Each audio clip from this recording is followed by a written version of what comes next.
The Sony FX30 feels like a brand new camera to me in 2026. This has been changed so much through firmware over the last few years since I didn't own one that coming back to it in 2026 feels like a whole different animal. When I first had one of these, I had it alongside my FX3 and both suit each other really well.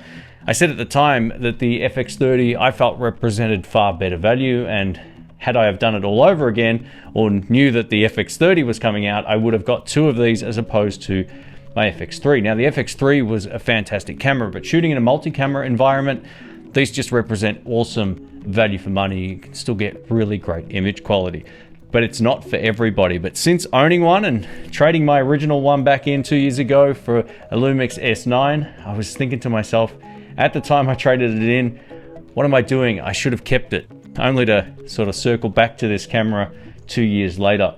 And surprisingly, one of the things I've grilled Sony for years is not being great with firmware, but that all changed, and they've given you a whole range of new features on this camera where I had to actually go through some Grok help or Gemini or whatever AI I used to work out where features were and to kind of cover all the things that have changed on this since I first owned one. The first update that I love is the new Big 6 menu, and this brings up all your settings so you can change your frames per second, your ISO, your shutter speed, your f-stop or aperture settings, the picture profile that you're shooting with, and also the white balance. You can also see that we've got our audio levels on the screen, battery life, and the current codec that we're shooting with. This gives us all the information we could want as a video shooter at the touch of a button. And again, it's the number 4 that will bring this up. One of the biggest complaints a lot of folks had with the FX line of cameras is, why can't we shoot DCI 4K? It's supposed to be a cine camera.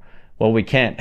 So it's great to see this added to the file format. Now, if you're unfamiliar with DCI 4K, it's a 17:9 aspect ratio, so it's going to look wider and not quite as tall as standard UHD. And this can come in really handy if you're doing any sort of short film work or documentaries where you want a native wider look than your standard 16:9. Throughout the firmware updates, the FX30 finally got shutter angle.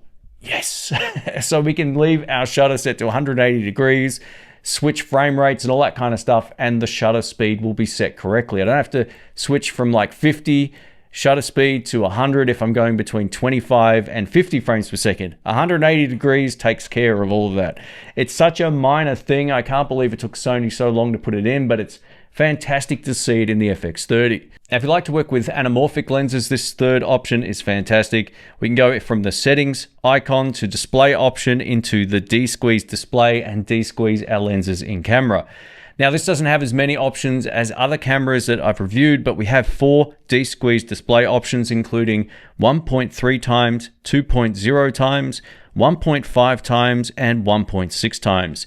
If the lens that you're using isn't exactly one of those options, then just choose the nearest one, and at least it's handy for preview. And if you've got a full setup with an external monitor and all that kind of stuff, odds are you'll have more options built into this. But this was something I wasn't actually expecting to find in the camera, so well done, Sony. The fourth option changed the way S&Q interacted with the camera. So S&Q, slow and quick. So if you want to shoot, say, 4K 60, slowed down in camera, or 4K at 120 frames per second, I used to just hit the mode button and then find the S&Q option in this menu, which is kind of how I shoot. I've switched that back, but for the sake of the demo here, there's another way you can do it, which I might give it a shot and see how I feel. So if you're in the standard movie mode on the camera, you can now hit the menu button and go down to the tile menu and change it from fixed to variable. Now, this is slightly quicker to get to in some ways, but it depends on what you're used to with your workflow. And this is the new S&Q mode. So if I go into variable mode here, I can then pick what kind of frame rates I want from the top. Currently, I've got it set to 50 frames per second, but if I want to shoot at 100 frames per second, being that I'm in the PAL region, I can just switch it thanks to this tile menu. The biggest benefit of working with the new variable mode is if we're looking at the Big 6 menu, you can see that there's no audio. This lets you know that you're in S&Q mode as opposed to just filming thinking that you're recording audio. It's happened to me all the time back in the day. The next big upgrade on this camera is the ability to shoot ProRES RAW externally to an external recorder. Now, while that's not part of my particular workflow, if you're in a situation where you want more creative control in post, or you might want to fix the ISO, for example, that's where ProRES RAW can save the day. Just get your hard drives ready because, yeah, you'll be using a lot more. You'll be using a lot more storage, but it's definitely worth it for the right workflow. Another massive improvement is the fact we can now remote control our camera thanks to the Sony app, which used to be terrible. And this is called the Creators Cloud app. And I felt it was unusable for a long time. Back when I had my A7S3 and FX3, I just didn't want to use it. There was no benefit. It was always buggy and just really clumsy. And now it actually works. So if you want any sort of remote control to your camera wirelessly within, a reasonable distance, it's going to work, and you can fully preview your image. And it also feels quite lagless as well. So it's another major update. Another benefit to the app is you can send proxy files to the cloud. So if you've got a team of people working on a project, they'll at least have the proxy files available to start editing. Those files can then be replaced in editing with the full version ones, but it's great to have that sort of flexibility. The next update I wasn't expecting on the FX30 is called clip flagging. And what this allows you to do is to mark the clip with metadata in camera. So when you drag it into your editor, it can save time in post-production if you've marked the clip as keep, not good, or NG, and okay.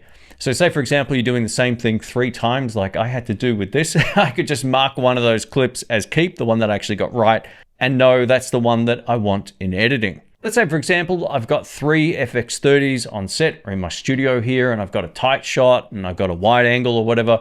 I don't want all the file names to be the same. So we now get CineAlta file naming, which allows me to set up my primary shot as primary or camera 1 or FX31 or whatever I want to call it, and then do the same or different, obviously, names for the wide shots.